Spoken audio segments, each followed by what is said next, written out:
This is my room here, courtesy of Brett. I know I'll get something out of him. He paid for it for me, lovely kid. This is a bit of the view.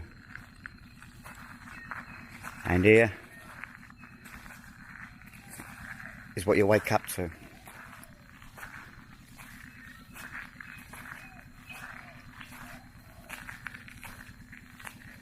How good is that, waking up to that, eh? How good is that? It's about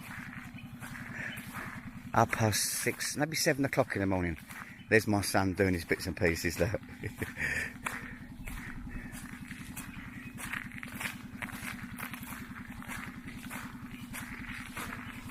I won't speak to him because he's doing that yoga stuff. I'll take a walk round the other side. This is Brett's, what do you call them? Chalet things or something? Chalets. Look how filthy, well you can't because he's cleaned it up, but it used to be filthy dirty, clothes hanging everywhere. He was the only one that spotted the view here. And he wakes up, as I say, wakes up from this, on that little veranda thing.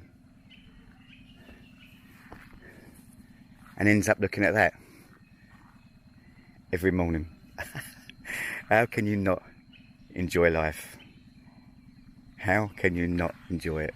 It's going to get a bit sunny here, sorry, because I'm heading right into the sun.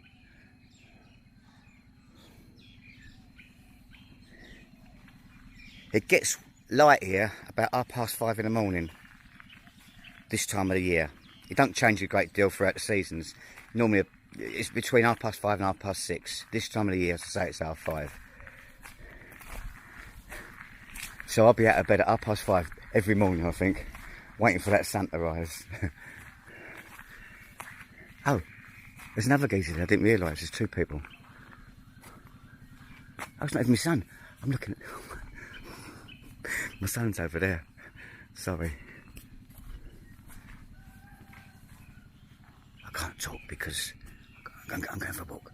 I can't talk. You shouldn't interfere when people... You shouldn't interfere when people are doing that, you know what I mean? I was looking at the wrong person. There's two of them doing the yoga thing and there's one laying down. I'll take you for a quick walk up here. As I say, Brett's chalet unit, whatever you want to call it. And mine's just here. The one behind this thing here. I'll try and get down these rock things. Me and him went for a walk here yesterday evening. Because we had probably my first meal in 6 days maybe. I've been picking things and drinking a load of this soya chocolate milk just to fill my guts up. But yesterday he said, what do you fancy to eat? I don't do that vegan stuff, it don't fill me up. Well, I don't do it anyway, full stop. I'm not going to eat a let's leaf, am I? We're not going to eat a rabbit. Let me try and get down here. Hold on, sorry. And then he said, do you fancy a curry? I thought that's exactly what I fancy, a ruby. So we went off on our motorbikes. We went to this real nice curry house. I tell you what they do. They give you this big platter, this big silver platter. And they give you like 5 dishes on the platter. Small dishes, not that big. I'll try and get down here, but bear with me 2 seconds. Hold on. I just had to climb down that, sorry. And they give you this platter, rice in the middle, and round the outside of the rice, 5 smaller dishes, all silver dishes in that, with different various curries in. And it was really nice. Naan bread, papadum, and naan bread in that. And I ate a lot, well I didn't eat a lot, but I had a fair bit of it. I had 50-60% of it. And various different curries. Because normally when you go in a curry house, you eat one, but you fancy another one, don't you? And like it's a special thing. Brett had his vegan one, and I don't know if there was proper meat in there, but there was meat in there anyway, like chicken and I reckon I ate 60% of that easy. So I'm really full up like now. And yesterday, just to walk it off, me and Brett took a little walked down here. I had a bit of laundry to go into the shop. Took the laundry in. And I must confess, I had a beer yesterday with Brett. We stopped another beer down here somewhere. And I said, I only want the one, Brett. So he had the coconut juice, the proper coconut thing. And he said, I'm going down the gym, but 100% honest with you, I'm just not having a mood to go to the gym. I haven't eaten enough to go to the gym, so I'll just be wasting my time, really, trying to lift a couple of girly weights up and run on the treadmill. So I said, Brett, don't mind if I don't go on it. I'll go back to the room, the chalet thing. It was as good as gold. As soon as he sneaked off, I went back, not back to the bar, but went back to our reception area and got another beer. I thought I'd sneak this one in before I won't tell him. Just halfway through it, he'd got back from the gym. Swear to God. Halfway through it, and I got back to he come back from the gym, so I had to make confessions. There's loads of glass. This is what really, really cheeses me off. You know, loads of glass on the I don't know how to put it. There's loads of glass on the beach. Mad, isn't it? You'd think in Thailand, well, you'd think anywhere in the world you wouldn't put glass on the beach. I know we all have accidents and that, but clear the accident up. Moaning, am I?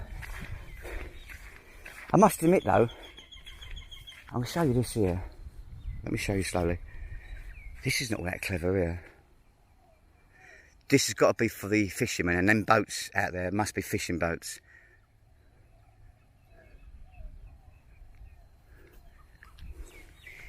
I must admit, this sort of area, when the tide goes out, it doesn't look all that clever.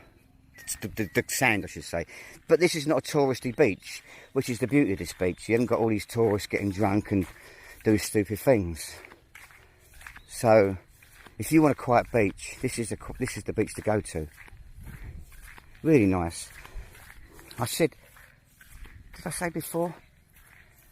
To me, there's like three types of people. You either got people that like living in the city, you know, your Londons and your capital cities, or any cities. Or there's people like live the village life, and there's people like live the coastal life. Yesterday, all this here was water. We had to wade through the water yesterday, coming back. And then you've got your people that live on the coast, like Brett. I'm sort of, I suppose because I've been living in the village for 15, 14 years now, I'm sort of a village man, but I've got to say this, if there's any island that was going to change my view, this would definitely be it. And if there was any place on any island that would change my mind, change my view, this would definitely be it. There's just enough tourists here. I know the corona thing's kicking off, so it's held them back a little bit. But if it kept like this all the time, I could quite easily live here, quite easily. Do your bits and pieces. I could quite easily live here. Even though I'd never move away from my village. But I could easily spend a couple of months here. That's if Brett let me in. He probably wouldn't let me in. They'll have a wanted posters at the harbour where the boat comes in. They've got no airport here, so you've got to get here by boat. So you've got to either go to Koh Samui aeroplane, and that's only a tiny little airport, and then get a boat over, or you go from the Thai mainland and then get a boat over, obviously. Yeah, nice.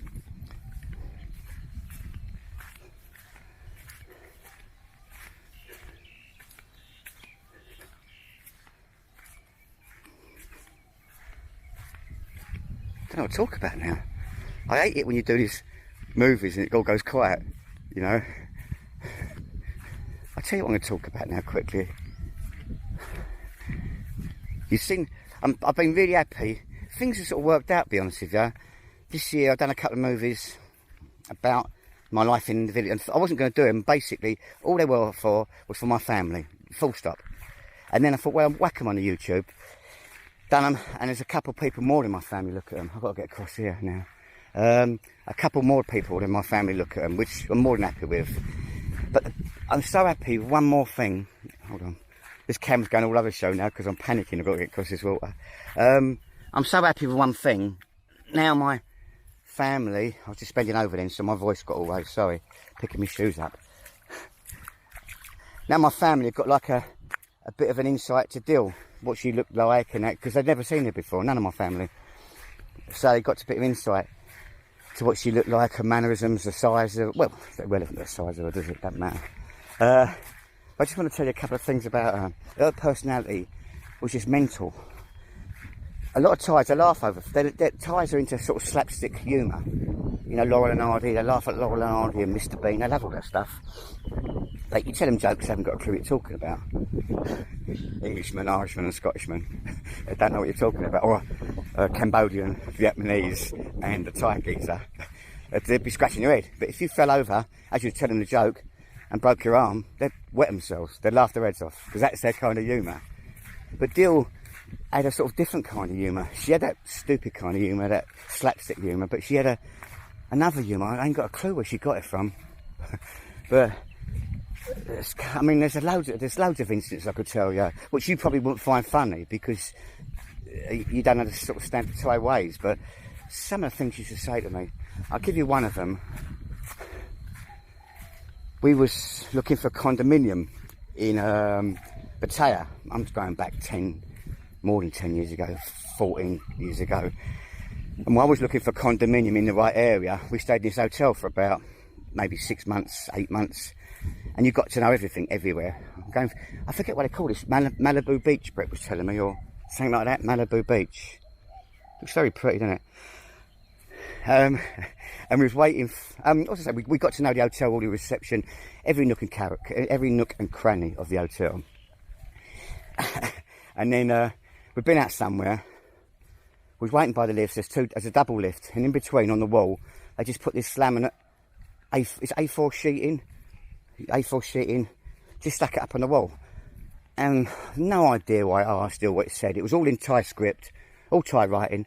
Halfway through the script, it had like 100, then more Thai script. And again, no idea why I asked Dill what it said, because you're not going to get the right answer. So Dill was reading as the lift was coming, as we pressed the thing down, the lift. She's reading it, and her lips are a little moving, and her eyes are going from the word to her. She's not the best reader in the world, and her eyes are going across it, and she's got to the 100. Then she read underneath the 100, and she said, Kevin, what it says, any little short fat man with a big nose has to pay 100 baht to use the lift. She said, I'll wait here by the lift, you go and pay reception. And I just looked at her, and for that journey to the full floor, I just couldn't stop laughing. It's just the way she said it. It probably ain't so funny to you, but the way she just said it, and it was just so matter of fact. And I said, and that's just one instance. I could bore you to death with 10 of them, 20 of them. I could bore you to death with. She was just a nice person to be around, a funny person. There wasn't a single day, I can honestly say, I don't think a single day, that we didn't make each other laugh. I can't honestly believe that. I can't honestly believe that every single day we make each other laugh somehow. A lot of people say, oh, hello, darling, hello, look, dog, hello, darling. A lot of people always think, it's a bit stupid, immature sense of humour, but I've got to admit, it's my kind of sense of humour. Yeah, it was funny. I could tell you loads of them. I'm not going to bore you to death of them. I'll tell you another one. I've got to do a movie later on. When I go back to the village, what I was going to do anyway. Right. I don't think this boat's all that clever, look.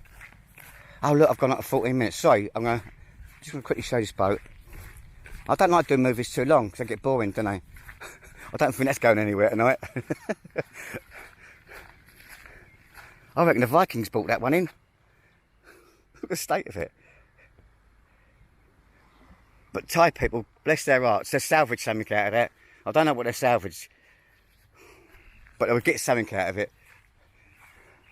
Well, I'm going to leave you because I don't like doing movies too long, and I've gone on and on and on. Here we are, here's the view. Have a great day, and I'll vlog soon.